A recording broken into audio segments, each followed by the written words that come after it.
take a breath and think about Pedro Pascal. I really like him. Like, he makes me question my sexuality. Isn't that odd? He very much affirms my sexuality. I didn't realize until I think like the 4th episode of Last of Us that he was the Mandalorian. As I fell in love, I'm a very auditory person, so voice does everything for me. It's why I married a British guy. He's got, I mean, the accent, right? Yes, you can tell me what to do in a British accent all day long. And he does. And he does, right, does. Luke? Yeah. So I didn't know about the Mandalorian either. I didn't know that he was the main person in the Mandalorian, and most viewers didn't know that either because they didn't even tell people until like the last episode. He didn't take the helmet off until like the end of the first season. Yeah. But yeah, he is like really turned out to be an awesome ally. Yes. But he's been around forever. Like now he's like so in the spotlight, like 100%. But he has been around for a while. I loved him on Narcos, and he was like on a bunch of other stuff too.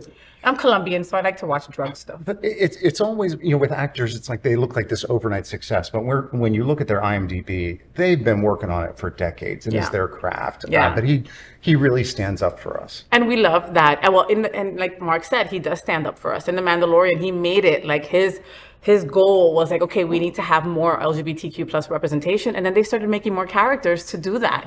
He's got a trans sister and he's constantly talking about her. So we love him as an ally.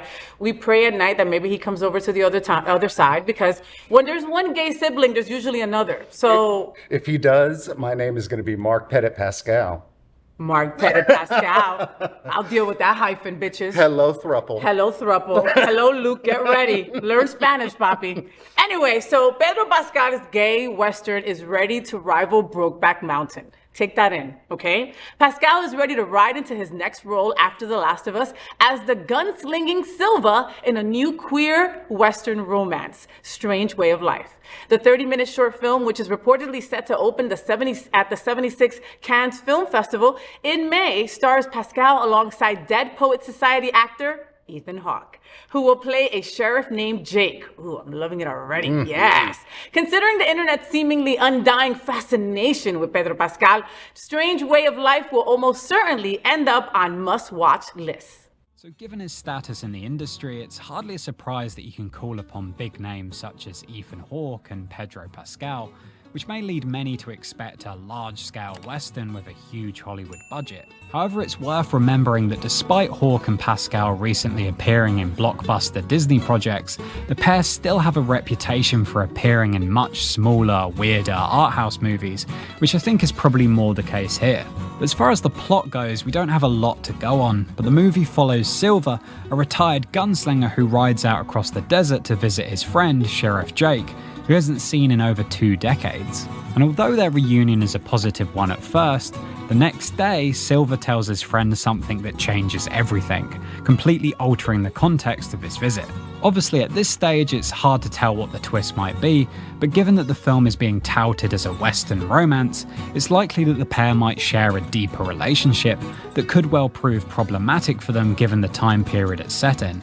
This seems all the more likely given that the director was at one stage meant to helm Brokeback Mountain before Ang Lee ultimately stepped in. So it could well be a spiritual sequel to that movie, but probably with a much deeper and darker twist in the same vein as The Power of the Dog. But I suppose only time will tell. Brokeback, watch out! What are we all talking about? Are you really biting that? I am not sure if I'm excited about this movie or not. I'm excited about our little getup right now. Yeah! Yeehaw! Oh, save a horse ride of Pedro Pascal. Yeah, I love that.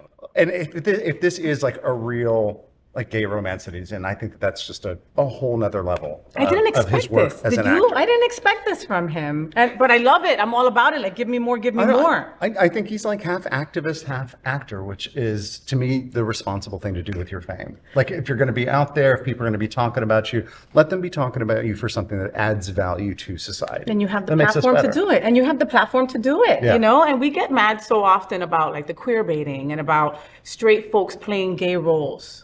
You know, and I mean, he's such an ally. Will you think people will still have an issue with that? I don't know. I don't have that issue with straight people playing gay roles. No, to me, it pushes us more forward as a society if somebody can just kind of break those norms and say, look, it's a character.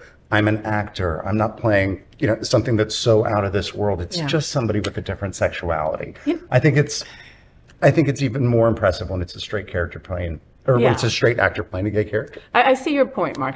But here's the thing. Like, I really do believe that these stories won't be seen by the larger masses if they're not played by a straight character. I mean, I'm sorry to say that. Like Brendan Fraser in The Whale. Okay, his character won an Academy Award. He won a freaking Oscar for that role, and in that role, he was a gay, overweight man dealing with depression and having to deal with a teenage daughter. I wasn't mad that he wasn't gay. I thought that he played the character well and deserved that award. Yeah, and if anything, it gets us more out exposure. There. Yes. Yeah. So I just want to know, like, how do we get to see this 30-minute independent?